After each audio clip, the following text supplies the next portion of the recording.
Hey everybody, Sean here, and I hope you're doing well. Yes, you read that title correctly, so let's jump right in.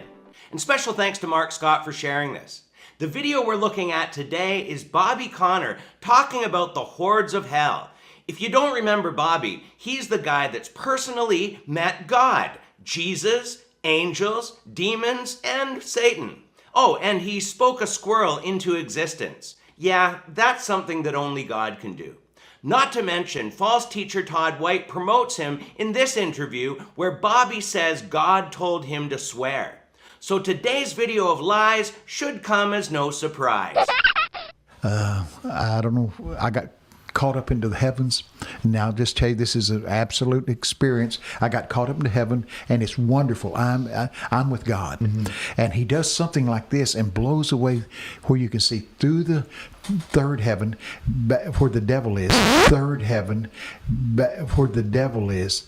Has this guy read the Bible? He says he's in heaven and it's beautiful and can see down into the third heaven where the devil is. But Paul was caught up to the third heaven in 2 Corinthians, and this is where God was. This is the same Greek word for heaven in 1 Peter 3:22 when Jesus goes to heaven and is at the right hand of God.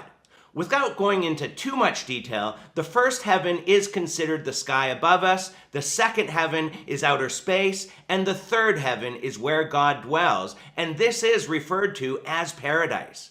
But let's hear more from Bobby about this. Third heaven, where the devil is. Devil calls for a principality to bring a thing, and he brings a box about the size of a bread box, and it's got black smoke whirling around it like this, and it's just horrible.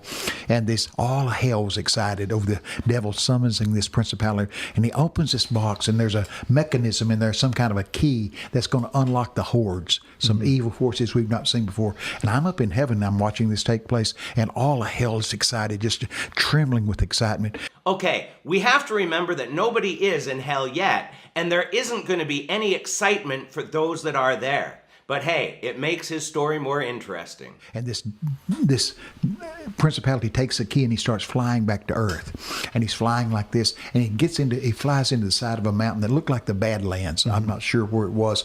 And the Lord looked at me and said, "Go stop him." So I take off and I'm flying. Well, that's pretty cool. He can fly like Superman. So I take off and I'm flying, and I go into this hole in the ground like this thing did. And I've had this happen before, but I wasn't ready for this, because all the other times they couldn't touch me. After all the other times? How many times have you done this, Bobby? All the other times they couldn't touch me. They couldn't find me or nothing. I could do anything, and they couldn't locate me. This time, this principality is going to hand this key off to a gatekeeper. You can feel the demons everywhere, just like bats in a cave, just eager to be turned loose on the world. And so the Lord said, I said, stop him. So I said, okay. And he continues with how he helped God out. But this heavenly tourist is describing the third heaven as some kind of demon-infested place when the Bible describes it as paradise, where God is. But sadly, this man has a large congregation of people he's fooling with his stories. And he's been doing this for almost 50 years. And when you see him teaming up with people like false apostle Guillermo, then you know there's reason for concern. But this guy is just another storyteller that we've been warned of in 2 Peter 2:3, that in their greed or covetousness, they will exploit you with fabricated stories or make up clever lies to get a hold of your money. And he's got lots of stuff to buy and even schools of the supernatural you can attend. And the irony is heavy with this one, being that he teaches the keys to developing divine discernment. And yes, he's also been on the Sid Roth show selling his wares. In the past 2,000 years, these false prophets and apostles that Jesus warned us about have only gotten worse. And unfortunately, it's not going to get any better until Christ returns. So read your Bibles, my friends, and be discerning, because these wolves are everywhere. With that being said, we're going to leave it here for today, but as always, leave your comments below, and until next time, take care and God bless.